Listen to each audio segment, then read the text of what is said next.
Hey YouTube, it's Luke Salzer. Today I'm going to show you guys how to make a cutting board. The first step I took on making this cutting board was to cut it with a miter saw to my desired length.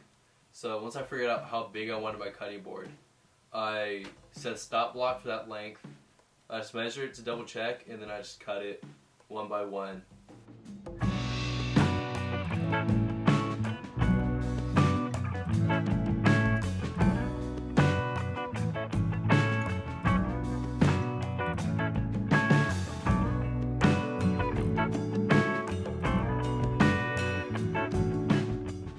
And eventually, after those are cut, I took that to my table saw and just ripped them in half so I can get to the right thickness of the board that I wanted, and so I can get enough pieces out of the wood I have.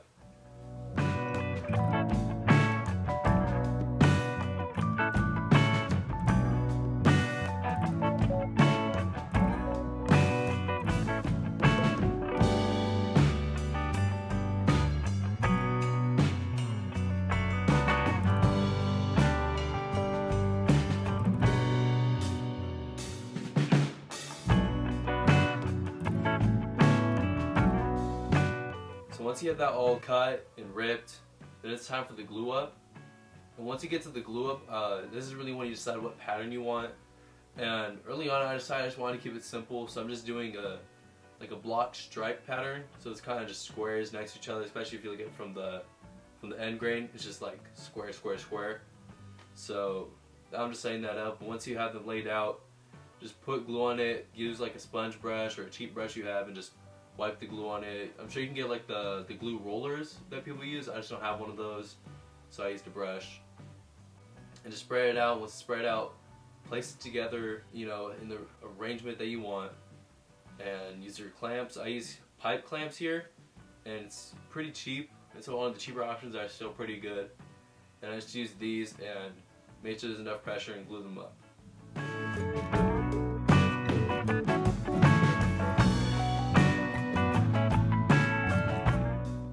Once those are glued up, I use this hand planer I bought. I bought it second hand actually, so it's only like 20 bucks I think.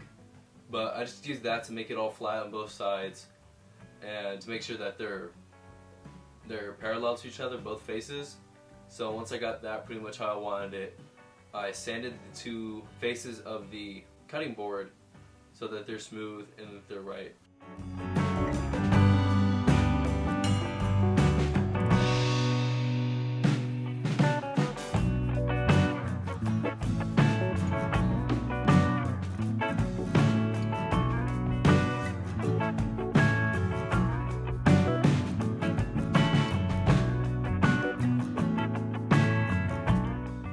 Once you're done planing your cutting board and sanding it, then it's time to pretty much just square it up. So what I did is I'm just cutting it at the ends here just to make this cutting board nice and square.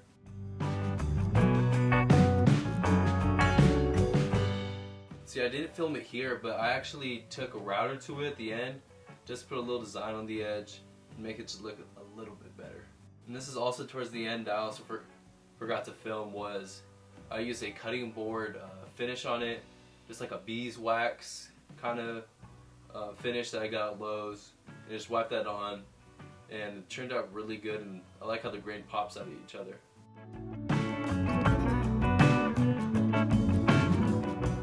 If you guys like this video, please like, comment, and subscribe, and come back next week when I show you guys how to make another cool thing.